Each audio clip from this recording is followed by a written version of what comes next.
Number one. It's Kaka. Hero. Let's play a hero with a hex. Yeah. I mean, With it's good hex. for the puck. That's all what you said, right? Yeah. That's why they banned the shaman, and he's like, okay, let's see if Lion's still viable. Yep. Well, they do the Lion Doom. No, the Kaka Classic. That I'm not so sure about.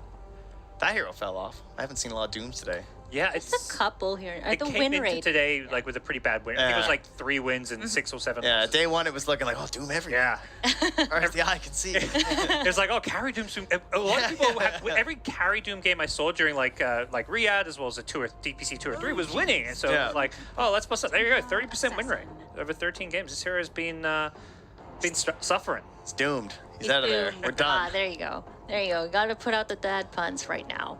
As we see RNG lock in the TA as well. So we've seen TA for a very long time, just like core mid, but for the most part now I've seen a lot of TA just playing that safe lane. So is this something that we're going to be expecting from the side of RNG, is perhaps like pairing the TA with the Lion, the Dawn maybe perhaps? Yeah, they definitely have choices too. We have seen it go mid a couple times now versus Yeah. the puck, just in case. But of course, you have a Void Spirit, so more than likely Right. that's going to be going mid. And if it was OG, I would definitely be watching out for that and be like, oh, they're going to like offlane this Void, and then they're going to, swapping around. that's exactly what they would want to do. Instead, they just go for this basic Underlord hero. how uninnovative. and The exciting. way he plays is innovative, I think. True. He doesn't play this like a Aura bot or something. Right. He's playing the carry on. Go, go, go. Yeah. Guys, team, come on, portal. He was quick to pick that too as soon as the TA came in. And that's where at first I was like, yeah, it's a good TA pick. You're playing Radiant side. It gives you the you want to take advantage of the Roche control. They need an objective taker. I was like, yeah, this totally makes sense. Like Shaker Chen, these supports don't scare TA at all. If anything, Shaker's like a hero that doesn't press you. He sits back, so you're gonna free farm your side of the map. But Underlord, basically the downside of picking TA is that OG get the lane kind of counter pick in a sense. Because I imagine this is a pretty bad matchup for TA, although I haven't seen this specific matchup too much. And this is sort of a tough part as well for these Dawnbreaker drafts, because you wonder, like, is it worth putting in the core right now, or do you want to keep it as a support? And I think with the safe laner being the last hero here picked for OG, you wonder, like, can I absolutely crush the lane as Dawnbreaker? Because there's tons of matchups where you can. I mean, is there really anything they could pick on the side of OG after, if you, like, dedicate to that's really going to mess you up? I feel like you'll probably be okay, but then it's also just, it has to be a full team effort when you're playing this Dawnbreaker like that too, which I think it could work as a core hero with a Void Spirit to initiate a Lion. They definitely have these early skirmishers that they could get another support to go with that if they wanted to. Yeah, between Lion and Void Spirit, you've got plenty of playmaking and catch that. Like, I think that's where sometimes the offlane Dawnbreaker, I think that's the one gap the hero doesn't have, is that playmaking. Yeah. Like that's where I think it was earlier today we saw it was Liquid when they had the Dawnbreaker offlane with the lone druid and Monkey. It was like, oh, how do they start a fight? Yeah. Like their offlane is not giving to them, their supports don't have catch, but this game around you've got plenty with Void Line. And meanwhile, OG, though, looking at this draft, they have so many good options left in terms of the tempo they can go. Like, you're seeing an Arc Warden ban if you want to do things like a little bit like mid to late game, but they're still Juggernaut. That obviously is like a totally fine hero right now. You see Chen, you see Underlord. That's like one of the biggest heroes that comes to mind. Just keep up that push and keep going. Lots of Ursas today, too, if you want to do a little bit of Roche control here. So they have their ideas. They could even go back for something to try and outrange the TA if they wanted to in that carry role, like that Arc Warden or even like a Sniper or something, too. Because I tell you, these back lines, they look pretty safe these days. Pucks or Void Spirits, even like sometimes these carries just look so strong back there. Yeah. And Shaker's like a perfect hero to kind of protect this sniper in general. Would something like a Terrorblade perhaps fit in this OG lineup as well? Because it's something that I've seen them run with the Underlord and the Puck in the past, especially against RNG actually in Riyadh. Didn't fare out so well for them that time, but it's a different day. Yeah. It's the Arlington Major. The hero Knows can't what's win in the every water. single time, right? That's just how it goes. Exactly. So they go for the default answer of the Juggernaut. I can't blame them. That is definitely the flowchart hero to opt for. It's funny, you can see with OG, they don't know where Dawnbreaker is going, the same way we don't. Right. They ban an offlaner, then they ban a support. They're just like, we'll cover our bases here. Could be, Dawn TA sounds like a fine lane. If anything, Dawn to kind of secure TA's lane against Underlord could be something that RNG maybe feel is good here, but it could just as easily be a Dawn Lion lane. Yeah, the Dazzle's a great ban, just because the strength in laning versus the Underlord as well as the Hex Shard has proven to be, at least you get something, because it's harder to the 5 roll to get something versus the Puck. So they go back for a Wyvern, not a hero that often makes it this far, especially when there's a Chen on the other side. So great option there. Not a lot of Lincoln's buyers necessarily here either. You don't really want to grab that, obviously, on these Pucks these days. So feels pretty good for RNG. Yeah, I almost discounted the hero at this point. Like, it's so deep in. I'm like, maybe they just don't find that she fits. But you know, the heal value that a lot of teams tend to prioritize just because they want to constantly keep prolonging these fights. And there's the Luna to final things out on the side of OG. Try and cut through that magic save, you know? Just like, yeah. Cold embrace, hit him with the beams. So. Nuke you down a little bit from the heavens. So how are we feeling about this draft from either team? Is there anything that is standing out a little more? I think for me, like Luna Chen is kind of a bit of a throwback. It's like this very fast tempo kind of carry that's good in lane. I think it's one of maybe the few carries that can do better against Storm than others. Yeah. At least I'm curious to see how this lane goes because I just keep seeing these Stormbreakers crush their lane. So maybe Luna is the answer. It's old school versus new school, right? Yes. We got this tricore of like Underlord, Luna, and a Puck, Yeah. and then the other side we're gonna have this Dawnbreaker Exactly. game. So many storylines coming at you. Old school versus new school, father versus son. And to bring us the drama, it's going to be Gareth and Lacoste. Thank you so much. Yeah, we were having a little bit of a chat where we're thinking back in history of the China Slayers and the domination of the Chinese region. So far, the past year or two, we've not seen anyone to really match up against LGD or RNG. Does OG have what it takes in this draft, though, It Lacoste? seems like so far in this major, China too strong. But looking at this draft, but also one thing to mention as well is Ana is playing against Seb. Like, what year is this? If people are tuning in right now, it's like, what the hell is going on? You know, first time ever. So, looking at the drafts, Underlord for Amar, looking like a good Underlord game, playing against Templar Assassin and Wyvern. Not too much pressure. Also, he does have Shaker with him, so he can pull the lane back. There's going to be a lot of wave shenanigans, of course, because this is not a killer lane for OG by any means. It's all about getting Amar that farm, and so many times we've seen Amar Underlord taking over the game, being on top of the net worth, looking good, playing against Void Spirit, the root mechanic, and it's a good setup. A lot of team fight coming out from OG with Luna ulti, Shaker ulti, and also Puck plus Underlord. On the other side, RNG, Kaka, Lion. I don't think this needs any introduction. My man, anything that has a hex, he's gonna play. Yeah, Shadow Shaman, Lion, bring them out. And anything with like an Earth Spike as well, right? He likes his Nyx Assassin. Lion has the Impale as well. Earth Spikes and Impales coming out of Kaka's hands. Yeah, Shaman and Lion always look like an excellent pick for RNG. All right, there's your one for the game. No more for you. Gotta start, you know. And yeah, Sebastian on Earthshaker one more time. Seems like they're trying to force it. They feel like the hero can do well. We've seen a bit of a different, I would say, playstyle from Earthshaker when they played against PSG LGD, when Jin-Q played it, but they did manage to get 1 W with Earthshaker against Sonics. I'm wondering if it's the Amar test being put into play, as actually Chalice and Fisher onto Kaka. They quickly turn their attention over to the Lion instead of the Dawnbreaker. Good move from OG, finds them first blood.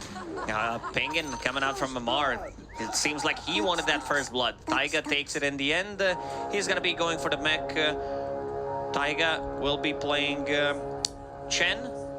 This is the last big Wyvern for RNG. Looking good against Chen, against Luna. There's going to be a ton of damage. Like, even if you click ulti someone who's close to Underlord, he does have a ton of damage with his Atrophy Aura, which Amar does max out, so a lot of potential to get solo kills with Winter's Curse. And it's also a great setup against Puck. Winter's Curse into anything from Lion should do the trick. Absolutely. I mean, even like an Ether Remnant from the Void Spirit could be a good setup for them. And you're right, Amar very often playing the almost position 1 from the off lane when he's on these Huskars, these Underlords.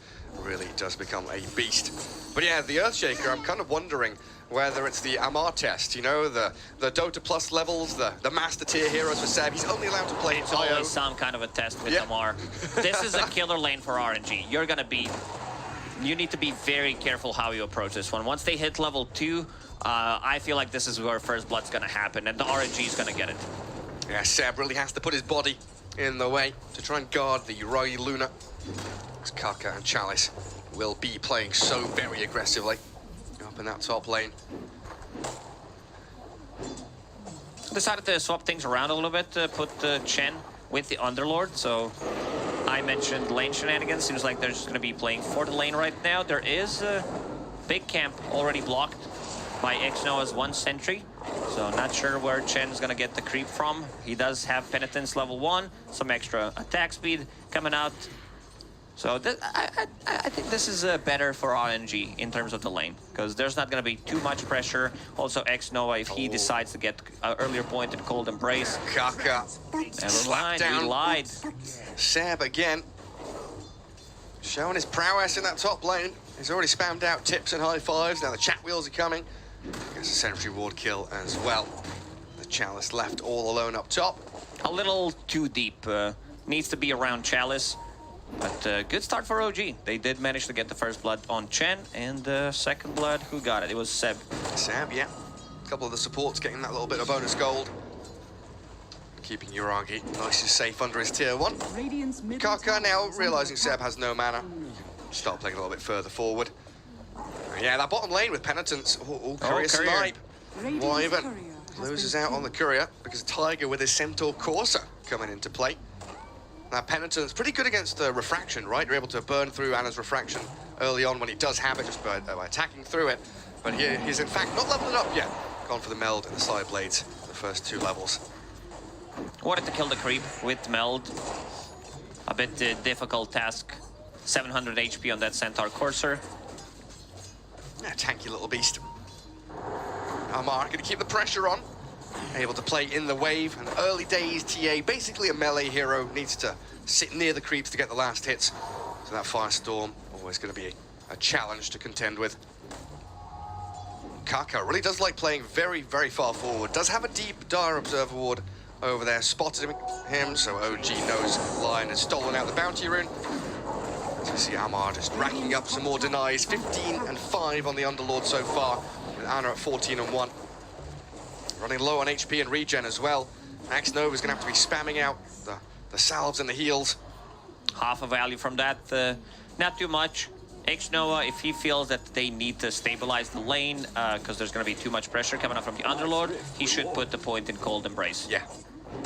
Feels like he's going to need that in the near future for sure. And the mid lane, how's things going in there? BZM against Somnus. Usually it is Void Spirit favored, but lately I've seen Pucks do well in this matchup. Sometimes get to top of it, have a couple of extra CS over Void Spirit. It's a skilled matchup, and we've seen Kaka. Something you mentioned is that he decided to go and pick up that 3-minute bounty rune, and also decided to go just in case and secured the water rune for Somnus. Another career snipe. Band of Elven Skin gone. Anna without that early item because of Tiger's maneuvering in behind the tier 1. Another courier Second coming. Point in meld. This is interesting. On Dire Temperance, Vision I guess because he's playing against the Firestorm, but it's still a farming tool. It's still damage. Yeah. I don't think you want to max that out. Also, armor, it doesn't scale as much. It's like bonus 40 damage and 1 extra armor on meld. It's not that great. It's really not, yeah. But I think you're right. He's realizing the defensive nature of that refraction, not incredibly useful. Kaka, in the meantime, pops his stick, gets a stun out, does turn on to Seb with a Starbreaker of Chalice. And there's the Hex to line them up a kill, bringing that Earthshaker down. Good turnaround play. Uses a stick. I believe he also had a Fairy Fire there, and this is how I expected this lane to go, where Dawnbreaker is going to be getting a ton of CS, and stops him mid-air. Good Lucent Beam, but it's still a lot of pressure onto Uragi. It's not comfortable by any means. Definitely not. Seb's bringing some extra regen, 3 tangos, and Kaka will pull the lane back. So this creep wave, there's going to be a lot of damage done to the creeps. In terms of regen, they do have a Soul Ring, and Kaka does have an extra stun, so if Uragi gets close, he's definitely gonna die. Well, Somnus has hit level 6 in the mid lane as Tiger was kind of eyeing up a rotation in there, so difficult Chalice to grab him, while Chalice continues that battle up top. A little too deep, considering that Kaka did pull the lane back. He missed a couple of CS, farming underneath the tower, but Kaka doing a very good job staying out of XP range, which means that Chalice is gonna hit level 6 pretty soon on Dawnbreaker. Having that global prowess against the Puck, against this Underlord. Oh, Somnus with the faster fingers picks up Arcane Rune, and once again, Kaka in vicinity, potentially to get a kill even. Yeah, but they do realize now, OG, the line has been missing from that top lane for quite a while.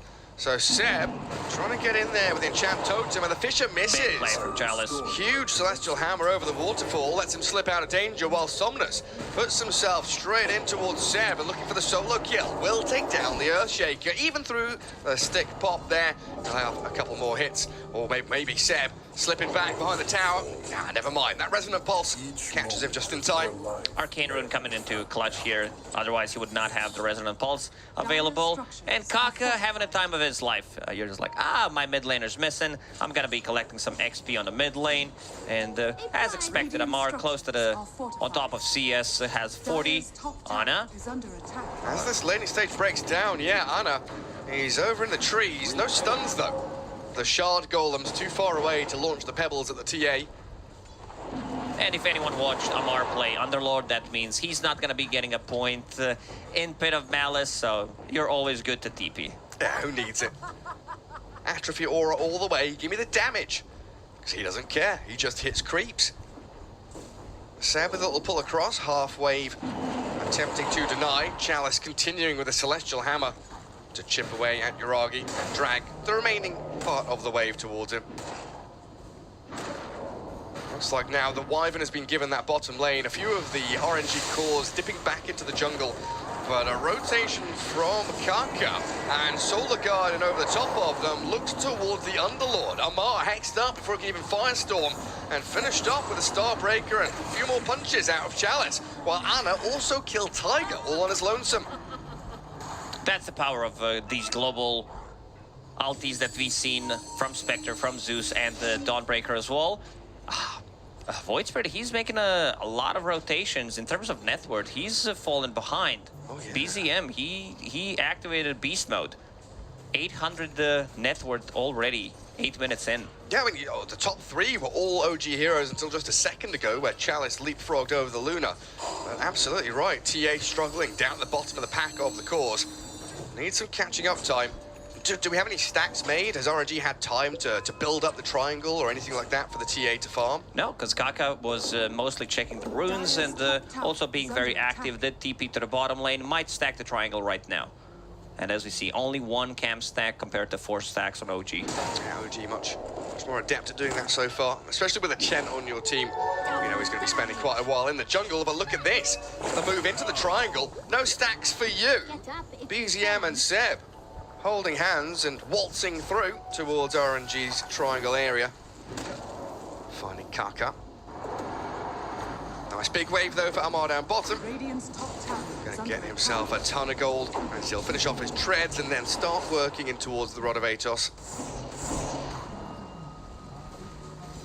No stacks in the triangle for Amar because he is the carry of OG considering the way he's playing, but still gonna be inside triangle and trying to get some farm. Seb is level 6 here. Gets the point into his Echo Slam as Somnus coiled up with Kaka right next to a Fisher. X-Nova doesn't have the curse. He's still level 5, but it looks like BZM and Seb a little afraid of committing too hard for this. They'll just sit back. Wait it out. Super farmed. This is 9-minute Witchblade. No boots of speed, however, but it does give you solo kill potential on both supports. Maybe even like Templar Assassin if she's not careful enough. Well, Ana, like we saw in Riyadh, he's got the stack neutrals on about 50% of his chat wheel selections, dropping that there to tell Kaka Oh yeah, I remember to build that game when up. he was playing Medusa and he's like, oh, stack. Please, just stack. That's it. It's like that's X minute 45 seconds, stack neutrals. Kaka obliges, of course. That's a good support. Should Amar gonna get found out here by 3 members of RNG. He's a tanky beast though, and again it's this poking and prodding. Both teams very respectful of the reactions and TPs that can come out of either side. Somnus though maybe needs a little more respect towards Seb and BZM. He's gonna try and turn back though, and even with that Echo Slam, BZM was unable to keep on connecting. Does phase shift dodge out the Starbreaker and will jaunt back to safety behind his tier 1. Oh, top lane. The finger of death and the damage from Ana. Oh, that's not going to be a finger kill. Then might not even be a kill. Yeah, sprinting back into the tree line. Yuragi looks like he's tanky enough and gets away without being stunned. Chalice dies down bottom lane as OG, they get the outplays. And Amar using ulti to refill his mana. Somnus. And BZM will come back full mana, full HP. Somnus on the mid lane. Seb with the Fisher. Let's put him on the... Oh, the Hurricane! It pulls him right across. Needs the Astral Step to get away from Tiger and Seb's grasp, while Ana now arrives with a TA trap, slowing Earthshaker down, but again, it's just a little move forward, try to force a reaction, don't commit too heavily. Dire will still kill the tower, even with only siege creep, not able to get the deny. There's refraction maybe might have been used to get some extra damage, and Yuragi kills the tower on the bottom lane, so the map does open up quite a bit. It does indeed. I mean, look at that 77% win probability. I mean, 4K lead 12 minutes in is pretty hefty, all things considered. Again, 3 Dire heroes top of the net worth chart. OG have done very well to play this And game at that's their a own dead tempo. lion. Winter's Curse comes out to try and save Kaka. A defensive usage of that ability doesn't feel particularly good for X-Nova. And BZM not going to jump Did to not the want orb. to commit. Dream Coil was off cooldown, but did not want to go in and push his luck. Winter's Curse, first usage, not too much value out of it. He saved his captain. that's all that matters. That is true. Kaka needs 1,000 gold to finish off his Blink Dagger, and with different item build from Chalice. He wants to get Spirit Vessel, I guess, against all healing coming up from Chen, and also against the Underlord. But Underlord's super tanky. He also has Hood, so he does. not going to be that effective.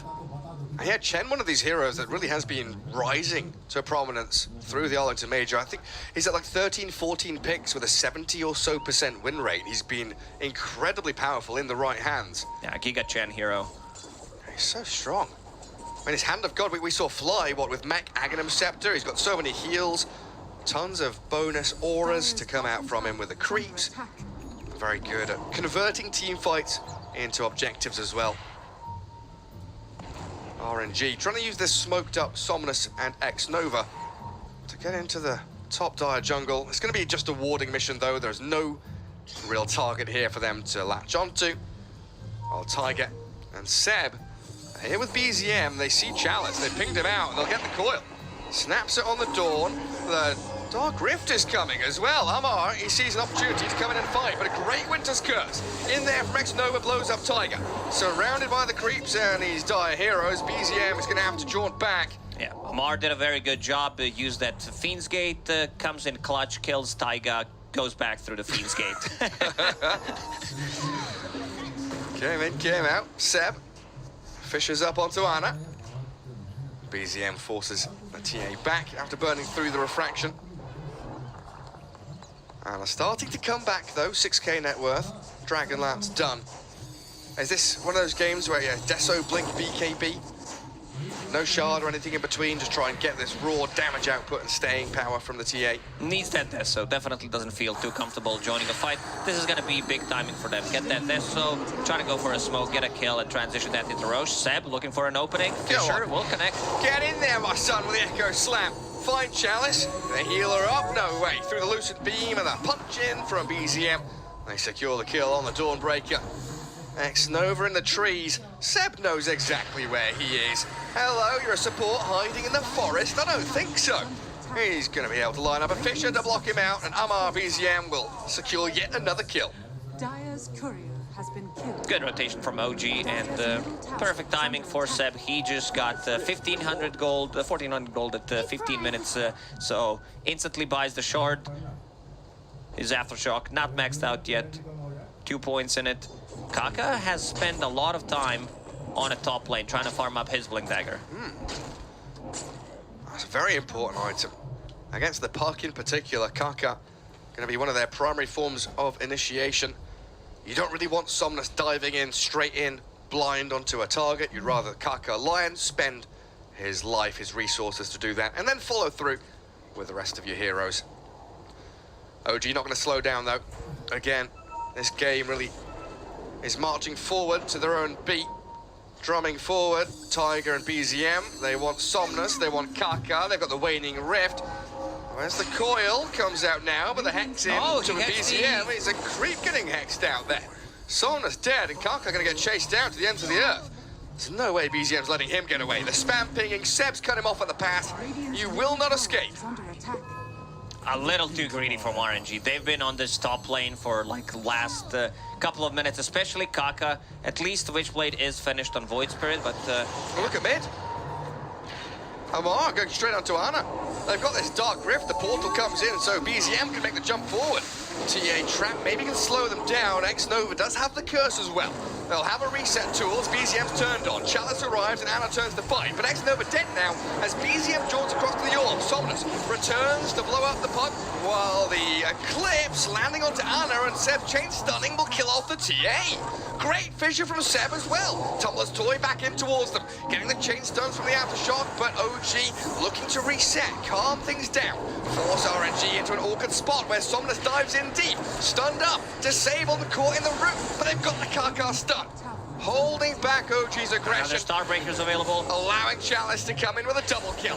Hurricane will push her around and Yuragi battling forward the cold embrace, now the curse, holding out Amar, but Yuragi, he'll just pummel her into the ground with the damage he's got, leaving Amar to the wolves as RNG kill 4 members of OG.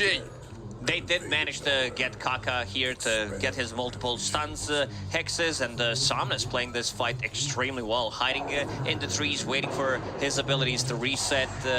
Dawnbreaker dealing most damage outside of RNG, but yeah, look at the damage numbers on Luna. That's like 4,000 damage almost. Oh, wow, yeah.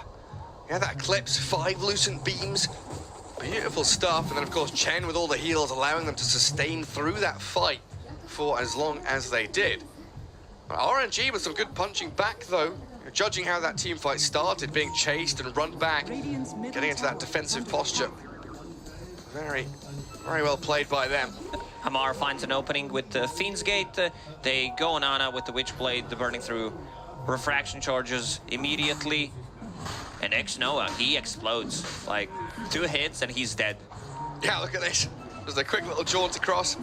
Spirit Vessel starting to become a little bit annoying, though. When that's applied to BZM, he doesn't have the same freedom that he would like. And Amar really stacking up a lot of that atrophy damage. Now, OG into the pit. Seb was looking for that angle. Try and block off Chalice. Winter's Curse Kaka is available. Kaka, he's moved in aggressively here. He's already tumbled toyed forward. Goodbye, Kaka. He's fissured and killed. They need to bail. There's no business left for them. And Ana thinking about getting a BKB first. This is that type of a game. If he wants to get a BKB immediately, he can disassemble Dragonlance and have it. This is something that he did when he was standing for Team Liquid during the Riyadh Masters. Not sure which hero, but it was Echo Saber and...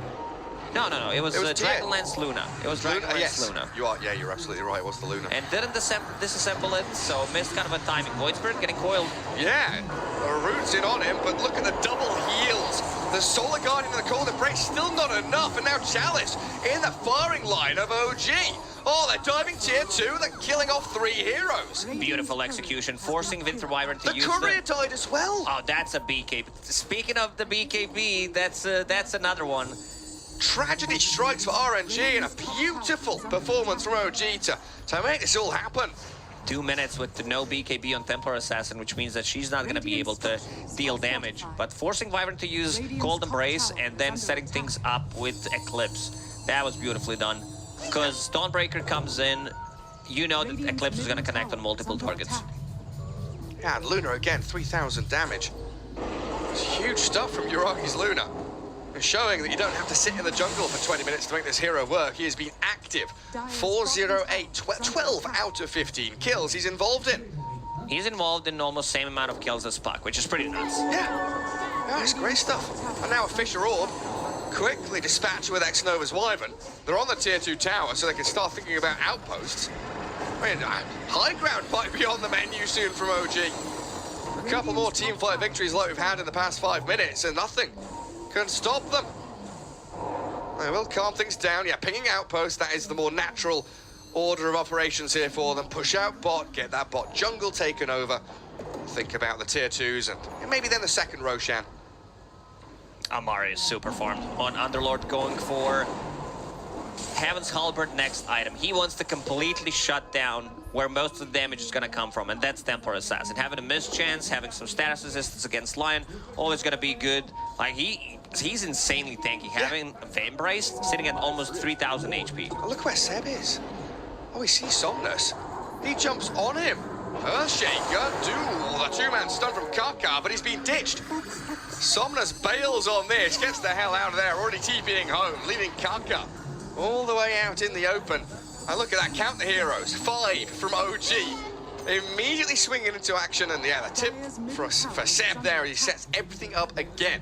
Seb very tanky as well, almost 2,000 HP, full magic wand, fluffy hat, soul ring, even has infused raindrop at this point. And now going for the 4-staff next. He's been all over the place. He's been mostly playing with the BZM. BZM goes in, uses Orb into Fissure, Witchblade, more than enough to kill both of these supports.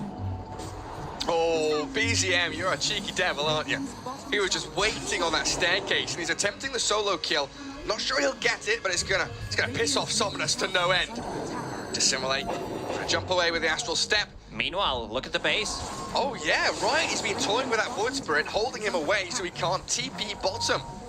And does Void Spirit even have a TP? He's just walking down here. Still He's a on minute and 30 cooldown. seconds left on that Aegis. Yuragi, tower almost dying. And Chalice just stuck inside the pit with a Fissure and a Firestorm, all this noise and nonsense in on top of him.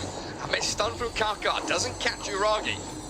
Tiger also able to keep pummeling high ground here with his nice assortment of creeps, a pick and mix assortment there of little Trying to force a neutral BKB, items. and here they go. Ana has the BKB defensively to run back to Fountain. X-Nova went for the wraparound in behind and does get a curse onto Seb.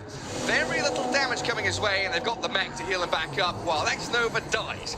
Obliterated by these ion cannons falling from the skies. Yuragi lines up and looks for the buildings. Glaives are bouncing, and they're moving straight in towards mid. Kaka, very low, pop the Essence Ring, but the Pit of Malice and the Firestorm on Ana held in place again with the Eclipse over the top. This They might find be the it. TA. This might be it, Gary. They just don't have what it takes to punch It's back, over. and the X-Noah will call it. GG called. OG with a stellar performance. When Yuragi, he didn't die this game, did he? No, he has 0 deaths on his Luna.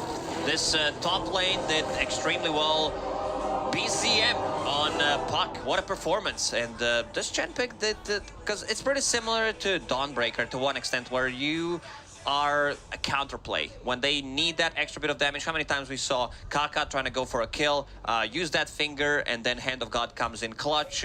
Just not enough damage. Templar Assassin, we really didn't feel the influence of the hero. Yeah, and I think one of the most interesting things for me is the fact that RNG against some of these faster-paced lineups, they've drawn out the game, slowed things down. Yeah. OG didn't give them a chance to do that. They No, were definitely so not. speedy, weren't they? Very, very quickly moving into action as we head back to the panel to talk about game 1. Well, it looks like their reputation still precedes themselves, dominating against the Chinese teams here. Teams struggling because OG just take down game number 1. I wasn't a We need an believer. asterisk on the dominating against Chinese teams. Asterisk. Yeah, Yeah. asterisks. LGD had their way with them, but That is- other than LGD. I mean, LGD, I this think, point- is just on a Yeah. whole Yeah. other planet Exception. right Yeah, now. Yeah, there's Right. teams from each region, then there's LGD that just like transcend above everybody. Yeah, well, Yeah. that's what it feels Right. like right now. And, well, I thought Dawnbreaker was going to transcend that laning stage because it looked really like a solid setup there for Chalice and Kaka, and I was worried. I'm like, what do I Yeah. do with this Luna? Like, how's she going to get back into this game? And it was not a problem at all.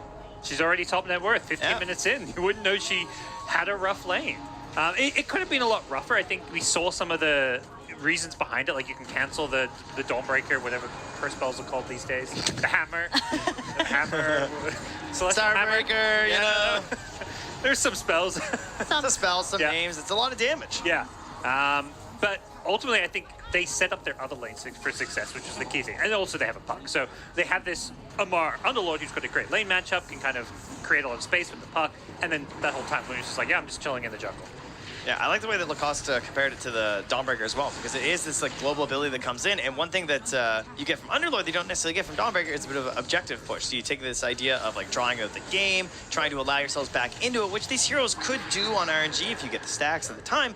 Hard to do that versus the Underlord. And this was really the one time where they looked like they might have had a chance here in this game from RNG. We're like, okay, we need like 3 more of those fights, And we could do it, but they didn't get him. No, they did not. I mean, we talked about how the puck even like just got through the first phase, and we just saw how impactful it has been.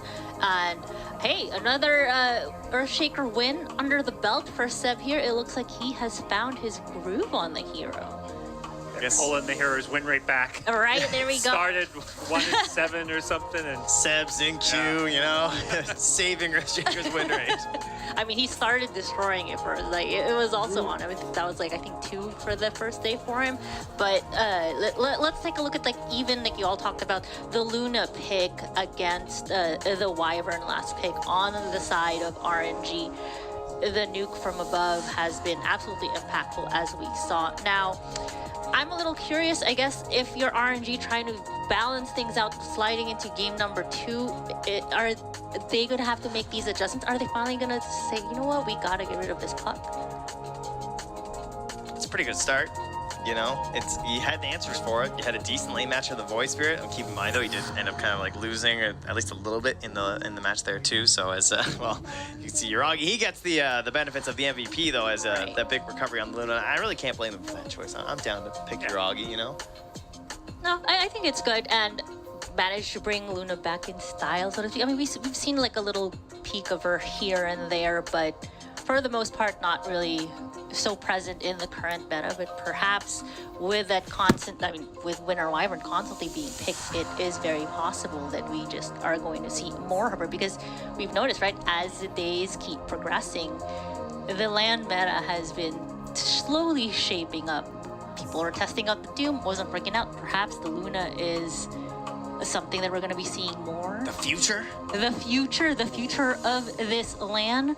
Luna at the Arlington Major. Luna Grand Finals. You heard it here first. Perfect. Oh, you said it. I did not. All right, there we go. Trent.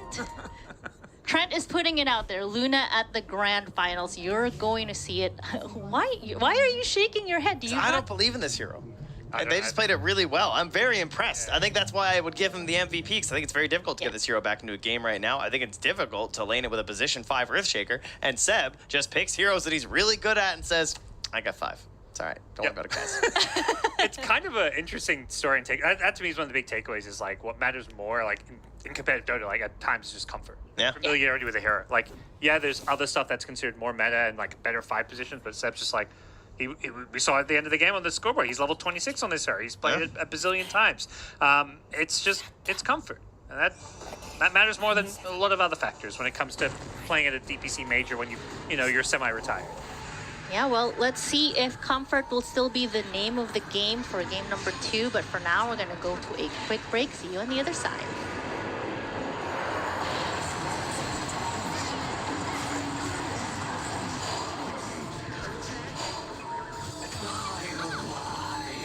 Radiant's current. Radiant's bottom tower is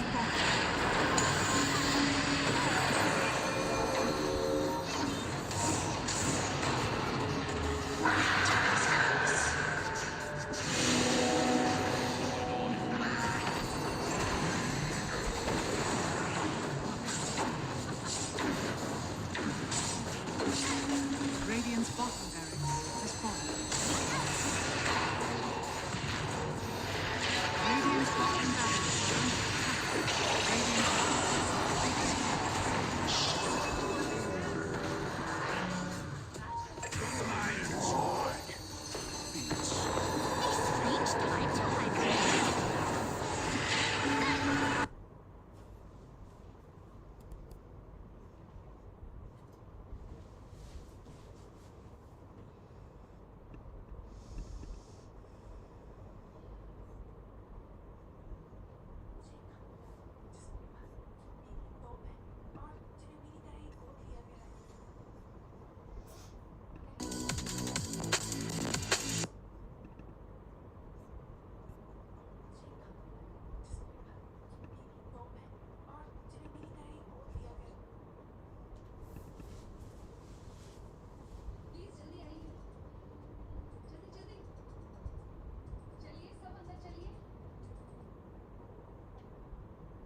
copyright की वजह से mute कर रखा है।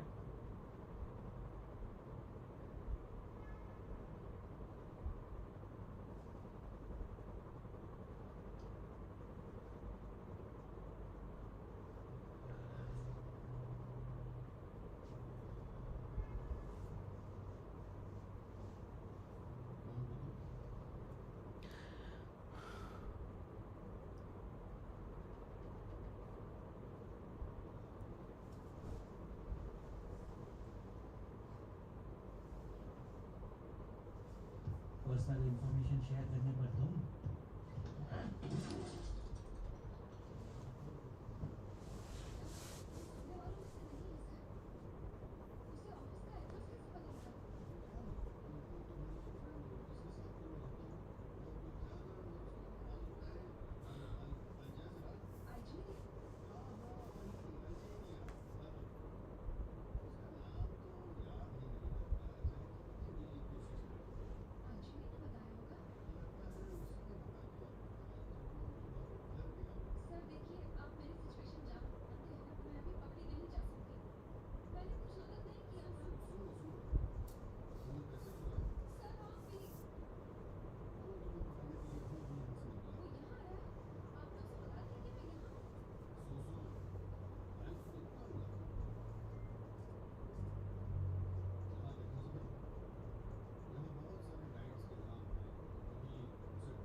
I want you to give me a, well, I done reckon that's a rattlesnake. Okay. And take your time on the well. You know, think about what you're going to say. What else am I saying? God damn, you're thicker than a brick, boy. This is true. Right. This is All true. right. This is true. Well, I done reckon that's a rattlesnake. Okay.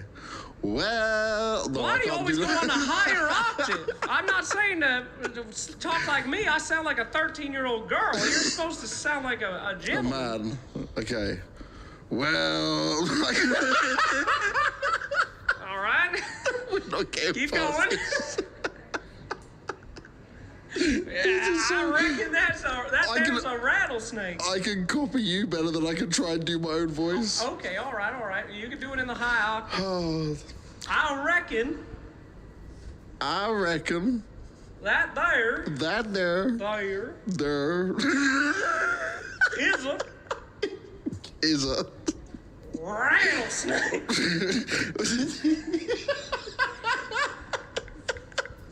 rattlesnake.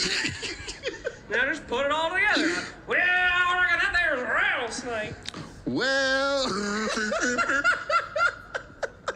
oh God.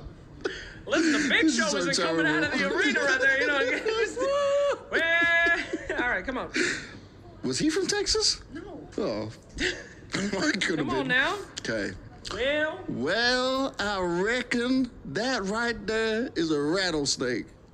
goddamn, if it ain't a true blue American hero. Well, that was just about doing Oh, here from the God. Lone Star State. That was awful. If this piece airs, DM me on Twitter. I will apologize. Y'all have a great day.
We just saw OG take down game number 1 against RNG Whale. That's all. That's all I got from that lesson. Whale. Well, yeah, I took that there course from Sir Action Slacks on his official website there. Yeah, he taught me how to do it there, and then Banks, he keep on trying one of them in there. He's gonna get them words right. That right there was some good content. See, that's not fair. You're doing the Boomhauser or whatever voice. I can't do that. I'm like, y'all. So what do y'all think? Did RNG think they can come back? I don't. Got the y'all. I can just hear Shannon yelling at me in my ear right now, saying, "What are you doing? Don't do accents." That was the number 1 instruction he gave me. Don't do accents because you can't do it. Well, failed. All right. Big old X on that one, I guess. Yeah. So far, one job, couldn't get I there. could not do it. All right, but will they get there this time from RNG? I'm a believer. I think so. Yeah. Yeah. It's going to be fine. We'll You get rid of the think so? puck. Get It'll rid be of the puck. okay, you know. Surely, right? Surely puck won't be there again. Yeah, RNG, I think, are a team that good when it comes to adjusting. Yeah. Like I see them as a team who's going to likely bounce back, even with the stand-in factor. They kind of shown, very consistent results when it comes to the Chinese DPC region. So, I have faith. Do you think, because you all mentioned Kaka was on the line, Dawnbreaker still feels very strong. I've heard from teams in the past that just because we did this pick and it didn't work out this one game, doesn't necessarily mean that it doesn't work. So perhaps, do they feel confident enough in themselves that we let this puck through again just so we can get some of our heroes? Yeah, that's a fine way to look at it for sure because we saw that it started out okay for them. It's just this idea of allowing the Luna to get back into the game, and part of that came from the pressure from Amar. But I mean, how much more can you do to this guy in the drafting phase? It feels like every team is already throwing so much at him when it comes to these bans too. So it is tough, no doubt. And in some weird way, it always felt like the puck was set for success despite the line pick, because suddenly it was like, hey, there's this Lion Wyvern. There's 2 juicy targets for puck to go on. You've got the insta hex, but none of the other cores threaten the puck. So it's just like, okay, well, Void Spirit's supposed to. But eventually. Yeah. It just felt like every single fight, Lion Wyvern were the ones getting jumped on by puck. Neither of them was able to cast their spells half the time. Yeah, I mean, we're so far still not seeing it being banned out. Is it going to get through is the question. I mean, there is a bit of a change this time. Oh, no, it will go through. Wyvern is the final ban, but this time around, RNG, they are on the dire side, unlike the first game. So perhaps that could be the key to the lineup that they're trying to run here. Yeah. Dire is strong, very strong win rate across most of the regions. Yes, the solved Liquid, or sorry, the solved OG strat rather, that was done by Liquid theoretically. Well, all you do is pick Razor and they lose. That was the theory, I believe. Yeah, there's the 3 heroes, you ban 2 and pick the other. Yeah, it's not bad. Everyone kind of caught on to that one though, and then OG, they started beating it. So we'll see if the old playbook versus RNG, for RNG rather versus OG, will work out for them as they're going to face the Marcy and the Lone Druid. Speaking of Team Liquid, looks like something they've been running. Yeah, taking a little bit of inspiration. I mean, OG, this is not their first time playing the Lone Druid, so we're going to see how it fares. With the Marcy, very strong combo. The Spirit benefits so much from the rebound. It gives you some setup and catch as well, which is something the Lone Druid sometimes suffers from, getting kited. That was an issue Liquid had early today in the series. They lost despite being ahead. It was like despair, and it was great hitting buildings, but come team fights, nobody was ever locked down in place to actually help the bear hit them. So yeah, and we're seeing a lot of bans on this Dazzle in the second phase, so we're going to pick it up now. Can help in case you wind up in some lane versus the bear as well. Obviously, it's a little bit helpful, but overall, just going to be a super solid 5 that's sort of base level, deals with whatever offlaner is going to be there. Because we're talking about dealing with Amar in terms of during the drafting phase. At the very least, you can try and handle his lane by getting one of these stronger position 5 heroes for actually zoning and punishing and trying to at least force him to the jungle at some point. Yep. One thing that's going to happen likely now is probably Seb doesn't get his Shaker, but assuming RNG ban it out, I'm just kind of curious what he's going to end up playing because, Shaker, Wind Ranger, I think the 2 goes to. I think it's going to be Wind Ranger. Yeah. I see a Razor, yeah, I feel like he wants it. Has he given up on the IO? Is he no longer an IO believer? He's just going to give it to Taiga from now on. It's definitely still fine. Yeah. I'm okay with that too. Could be an option. I mean, they're going to ban the Bristle themselves, so we will not be seeing that pairing at the very least. And of course, that the puck, despite we talked about it being there, not being picked up. Right. So away the hero will go. It's to everyone's applause. We're finally not going to see a puck in this game. But, I mean, there's still some really strong heroes available. do we know, or how do we feel like as far as RNG's confidence facing against the Lone Druid, and what are they going to try to do to not allow like some of the enablers besides the Marcy like through for them? We saw a really rough game from a Lone Druid this morning with LGD versus Liquid, where they ended up going for the Snap Tide in the second phase versus the Lone Druid, which was really interesting because Matu struggled hard that game. He did a total amount of damage that was bad. It was like the I think Sharpshooter from their position 4 on the Hoodwink did more damage than the Lone Druid Bear the whole game to enemy heroes. Okay. It was rough. He literally just got ravaged every fight, Yeah. occasionally twice, sometimes 3 times when that refresher chart came out, and he couldn't really play the game because it's hard to like fit the BKB in there right now with the AC and the Basher. So I'm not sure if they need to go that far on RNG, but there's definitely options versus the Lone Druid. There's also potential Sidekick plus Lifesteal shenanigans with the Lone Druid, so any of those like heal reductions could be an okay idea here as well for RNG. Does feel like some kind of big team fight is often what's good against Lone Druid, because this is a hero that wants to, play fast, take objectives, push your towers. So having a way to defend your towers generally comes down to having that big team fight hero. Or you need that like Timbersaw or tanky hero to, plop in front of a tower to defend it. 10 seconds remaining. Well, we're seeing the Zeus banned out on top of the puck as well. Now, for looking into RNG side again, I'm a little curious. Is this something where we've seen them run the Void and all of that stuff, but they have been like one of the teams that kind of likes the anti-mage like coming into play? Is this something that we could potentially be seeing like later? I don't think this game. I think it's pretty situational. Like they played it into a lot of in heroes. I think it was a Medusa, as well as Puck that game or something. I think against Lone Druid, AM terrible. It's probably one of the worst matchups for AM. Okay. But watch them just pick it now and make me look really dumb. No. Love making bold statements on Yes, panel. that's what we like. That's what we're here for. Now, not so bold to say that they don't want to see Wind Ranger.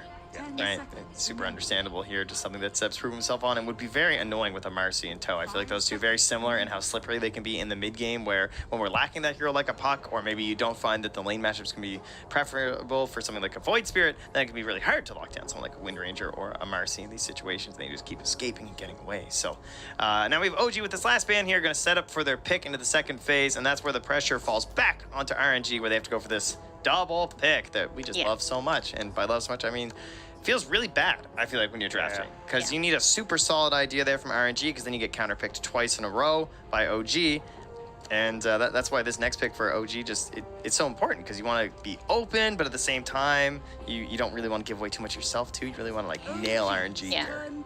This is where like just picking like your Seb support that doesn't reveal a whole lot. Maybe it And makes there's sense. the IO. There we go. Yeah. Are we concerned about RNG not having any catch yet? Like I feel like that's something that they're gonna want to look for, especially with the IO now in the pool. Well, you know who catches people?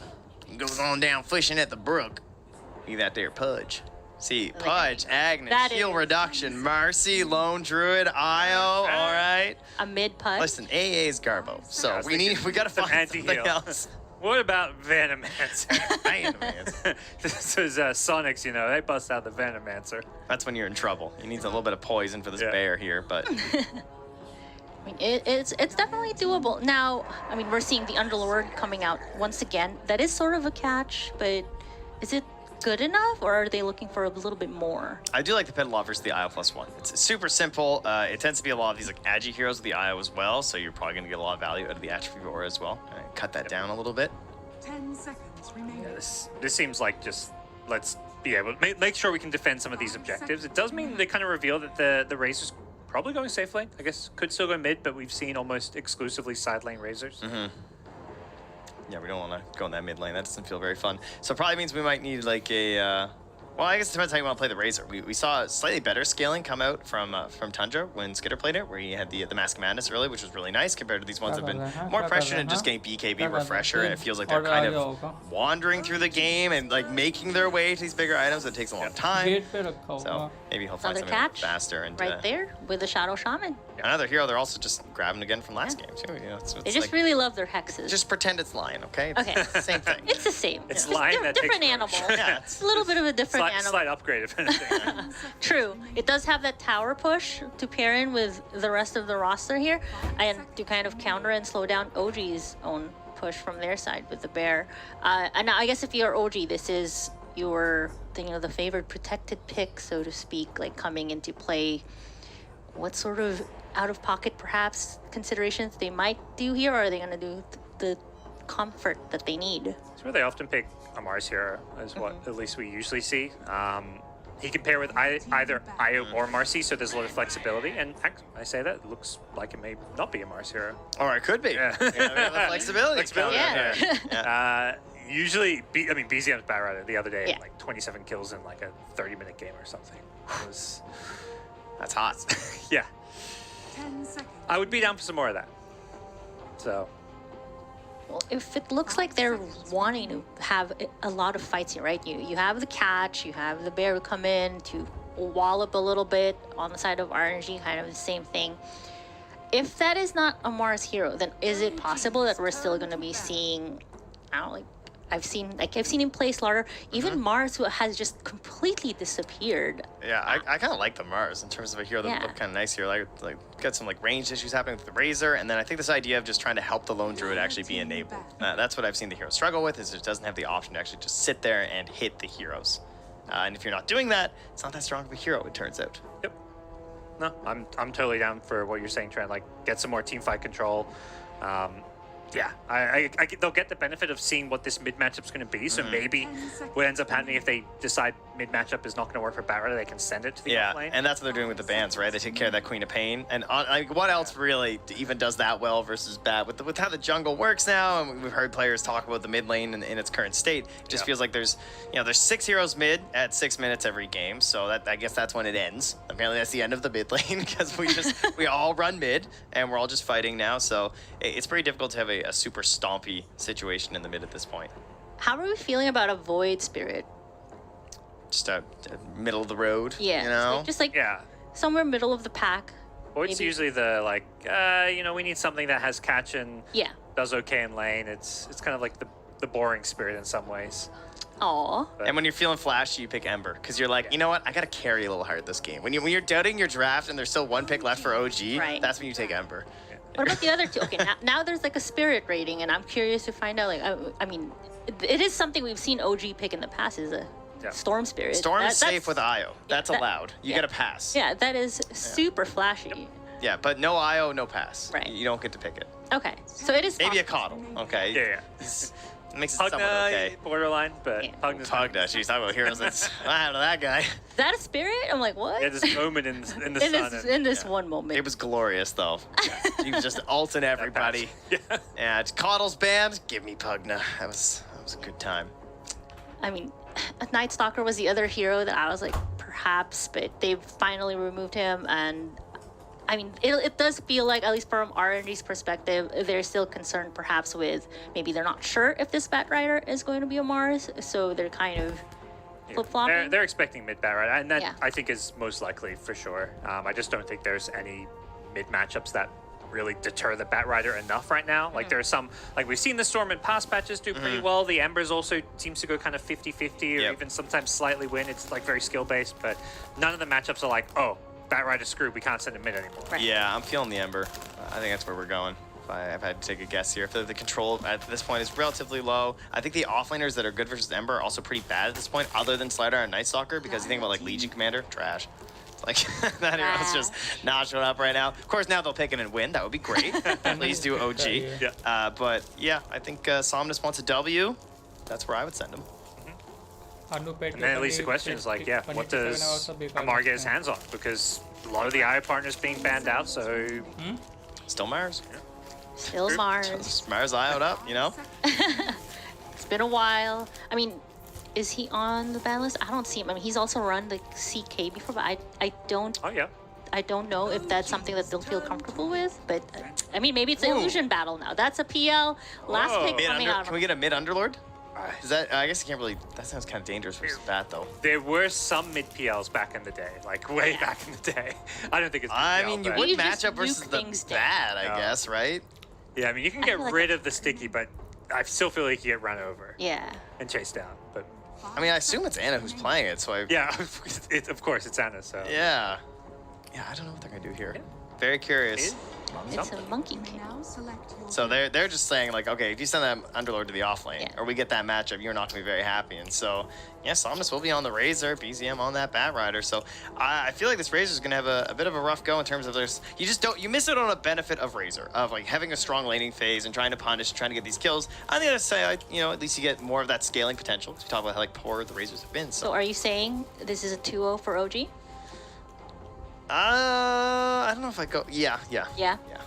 Gods? I'm definitely liking OG's draft. I think the PL's been very hit or miss. Yeah. The wins it's gotten has been LGD, so I think you kind of have to scrub those ones off the record. LG is winning with everything. So, yeah, I'm with OG this game too. Ooh, well, I guess we will find out soon enough if OG can take down RNG to a 2-0 victory here. But to take us to those storylines, it's going to be Gareth and Lacoste. That's right, almost a carbon copy from one of the OG drafts previously, right? Swapping out one hero with numbers above his head for another one, Slardar for Monkey King. Yeah, this is the almost exact same draft that they played when OG played against Team Liquid, and it was a very one-sided game. We're talking about what pretty similar to what happened in OG RNG game number 1. It was a 22 minute game. BZM completely exploded on a Bat Rider with the Shard Witchblade build. Monkey King Amara, I guess they needed something that like a little bit more AoE against the Phantom Lancer and a good pairing with the IO. I was thinking about Huskar before Phantom Lancer was showed. Looked really good, but after PL got picked up, then it was a no-go. I also want to see the mid matchup, Somnus against BZM, because BZM did pop up. He did pop off completely in the previous game. Maybe In a slightly unfavorable matchup as well. Yeah, and he might be inside Somnus's head. Maybe. I mean, Seb definitely was inside RNG's head in game 1 as well. Maybe intentional? Maybe. Oh, maybe it was. Not quite sure. Well, Seb was definitely in their heads in game 1. He was perfectly positioned on his Earthshaker. Everywhere he went led to kill on kill. And OG looking now to really cement themselves as the slayers of RNG. As we get ourselves out onto the map here in game 2. OG, of course, one game to the good. With a beautiful draft. As RNG have picked a Phantom Lancer, and I'm not going to lie, it's not one of my favourite heroes. I very rarely see him what win, if but Ana it's is playing it? That was the caveat. It is in the hands of Ana. We'll see what he can do. Because it looks like potential for him to be mid lane against the Bat Rider, is there? Or are they just going to put him safe lane and leave Somnus? Looking at the items, Somnus is going to be playing the mid lane. Okay. Oh, the Boundless. And the Dispose. Ex-Nova.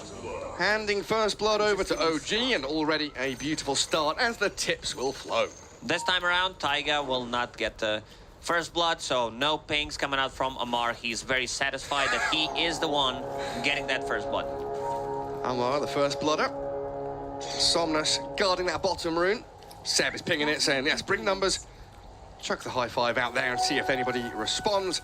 And it will be 3 runes for OG. Kaka getting the only one there for RNG. And Kaka already being chased back towards his tier 1. And a few, there are some lane swaps going on though. Hey, Lacoste, Ana's down both bottom. teams. And is this a tri-lane? Oh, it is. Chalice on the top lane against the Lone Druid. Oh man, Lone Druid's, I think Lone Druid's gonna be fine playing this matchup. Yeah, I mean, what is this bottom lane from RNG? Like Phantom Lancer with Doppelganger Illusions, Shadow Wave Bomb, Shackles, a bit of damage coming out. But Never mind. They tried to see what's gonna happen, potentially try to grab first blood. But yeah, this bottom lane, Monkey King will be playing against Phantom Lancer, so Jingu Mastery on top of PL. There's gonna be a lot of healing. This is the killer lane for OG. And a lot of sustain. I don't think they're going to be able to put any pressure on Monkey IO. Jeez Louise, look at that, 10 stacks of napalm on Somnus. And he's got to get out of the reach of BZM. BZM, Bat Rider zoning me. 10 sticking up palm charges, you can't get close. Oh man. Tiger taking a bit of a beating top lane. And we see the triple slippers from Uragi again on this Lone Druid. Something that it feels like he's trying to pioneer here with his item build. As we usually see, a bunch of branches, tangos, and all that good stuff. But he does like the right clicks And the extra bit of armor coming through on his main hero. Yeah, and you can turn that into raid bands later on, so no real value lost. Yeah, always a nice little shift there.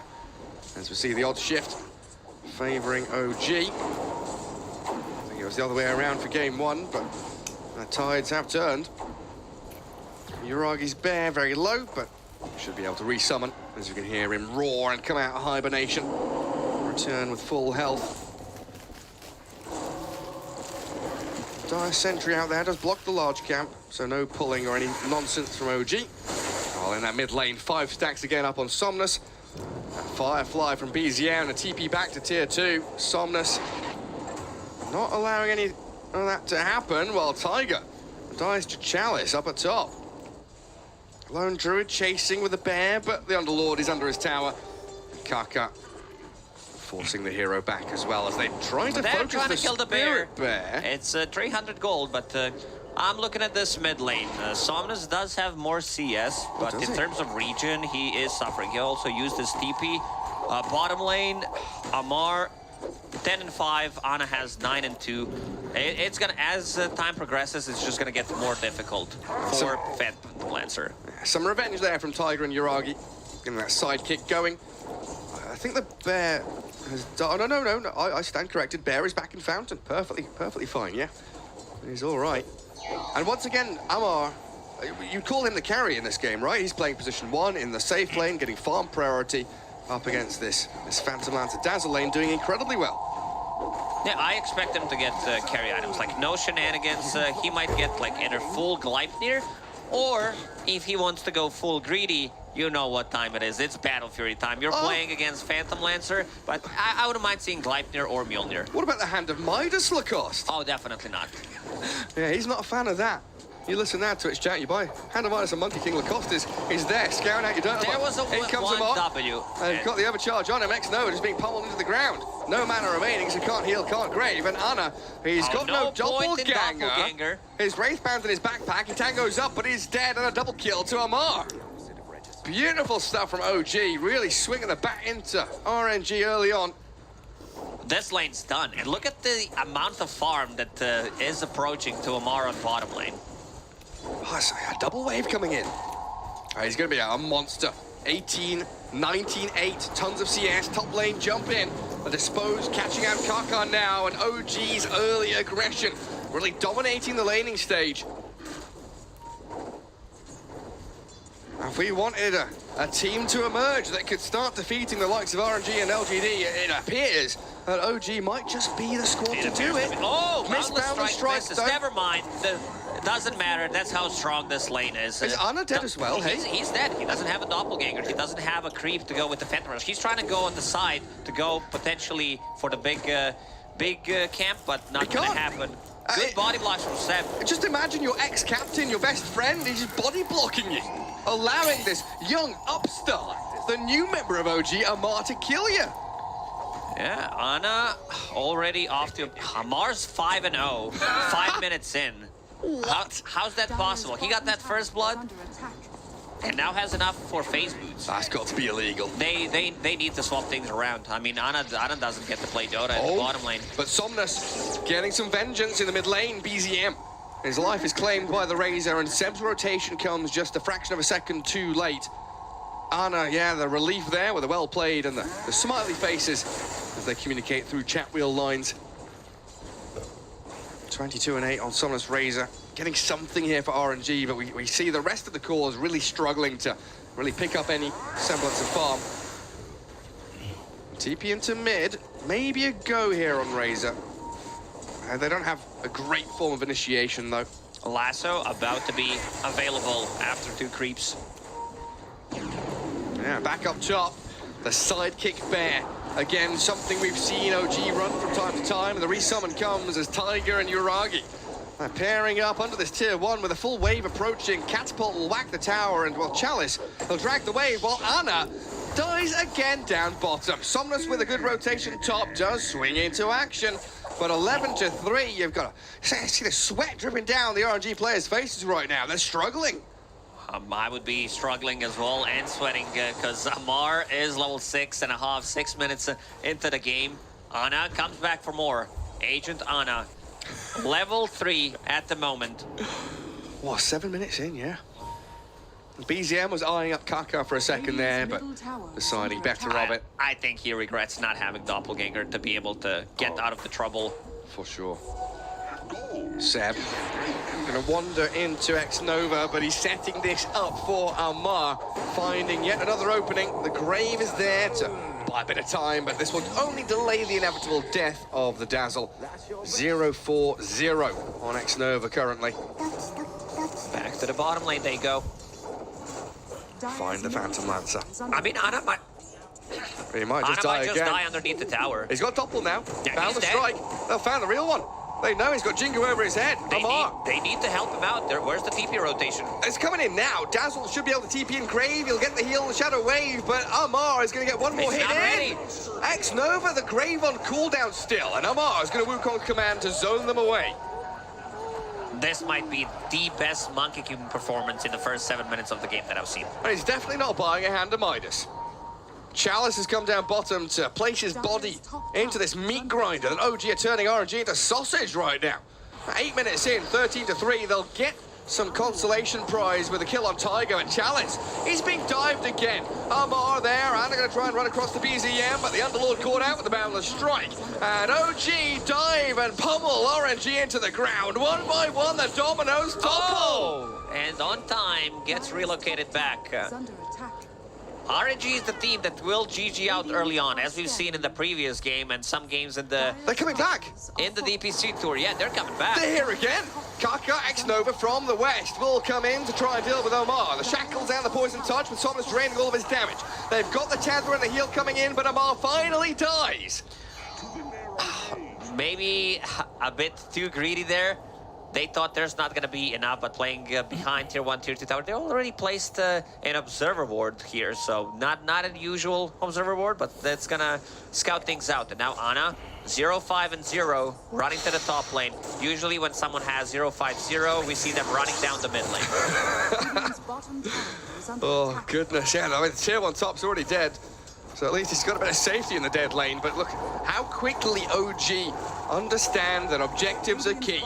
Move into mid lane, tier 1 after tier 1. Well, you're right, Somnus, he's been found. And guess who it is? It's Amar. This sidekick, I love the build on Taiga. Maxing out that sidekick with Monkey King and Jingu, and also using that on Spirit Bear plus Tether on top of that. This Lone Druid or Monkey King, they're gonna go nuts. This might be the most hero damage ever done as a Monkey King in the first 10 minutes of the game. Yeah, we very often talk about synchronization of item timings, of levels, of experience, of lanes, and things like this. But we very rarely nowadays talk about this cycling of synchronization, where early on it's Io with the Monkey King. Later on, of course, we'll get that Io and the Psychic onto the Lone Druid Bear as we transfer the priority from the Monkey into that Lone Druid. Oh, BZM, though, he's been shackled up.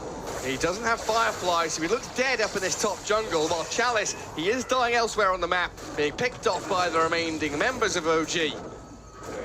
Tower's gonna fall on bottom. That's an Echo Saber, Phase Boots, Orb of Corrosion, Wraith Band, Monkey King. I think Amar at the start of the game said, let me carry, I'm boosting. Just let me get stuff done, and it shows. Well, yeah, why is he not dropping his chat wheel light? He's heavily focused. So Amar the focused. Amar the flipping brilliant right now. 17-6, and a TPing bottom to try and match Amar's aggression. Chalice will hold out that wave.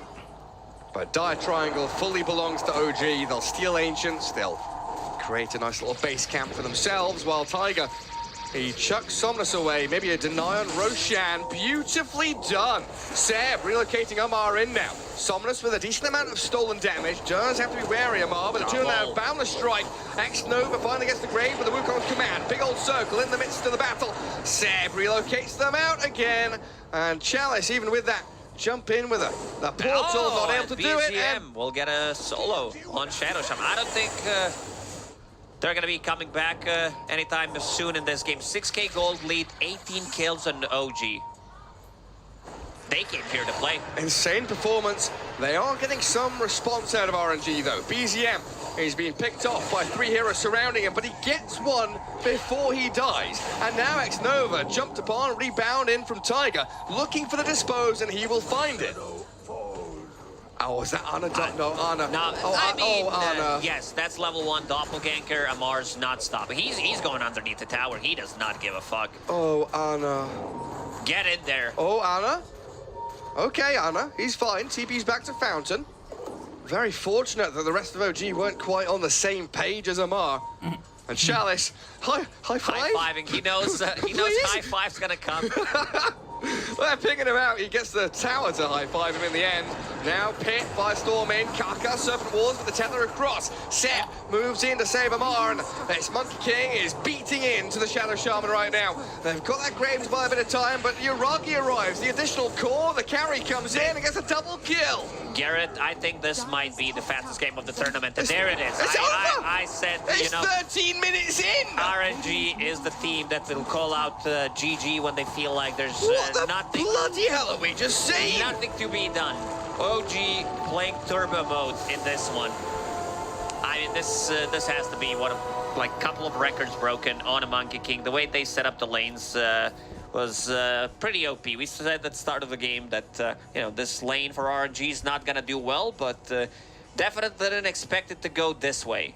And yeah, Panel will need to hurry up because they definitely didn't expect this one to happen. Oh my goodness gracious. You know, I was maybe half joking about thinking about teams coming in to defeat China because they've been so solid at the top of the table. First, second place, LGD and RNG. Performances like that from OG, that's what we live for.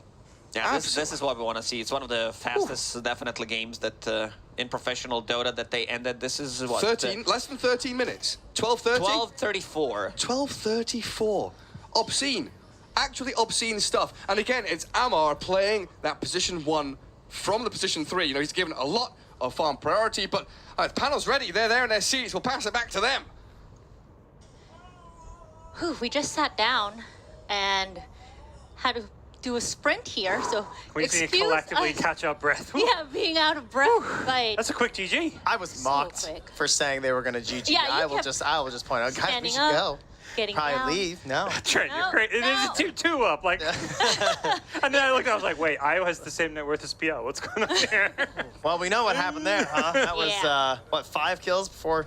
What was it, like 9 minutes or something? Like, honestly, the most surprising thing to me this entire game is that I saw Amar tip at 9 minutes. How did he still have tips left after a start like that? Yeah. I thought for sure this guy's gonna be out of tips by now. well, he's just He's broken farming again. them. Yeah, he knows how to get them. He probably has like a little. That's his secret. That's All the this time, he's secret. just got It extra is. tips. It's pretty funny, considering Anna used to play on OG, of course, that's a team that would never GG out. Right. They could be down that bad, and they will make you kill their freaking throne. RNG don't quite have that same patience. Oh man, this was. Where are the highlights? We're starting at 6 minutes. We've missed half the game. I Oh, know. No. Laning phase? What's that? Wait, what was longer, the draft or the game? It would be they- tight. they- It would be really close. I think it actually will be, just because they've really expended a lot of their reserve time too. Now, you know, just to circle this back a bit as we pull up the scoreboard and all of that stats line here. I mean, do I even want to ask like what went wrong? Because it feels like so many things went wrong on the side of RNG. Yeah, everything. I am more than anything the PL lane. He just got completely dumpstered.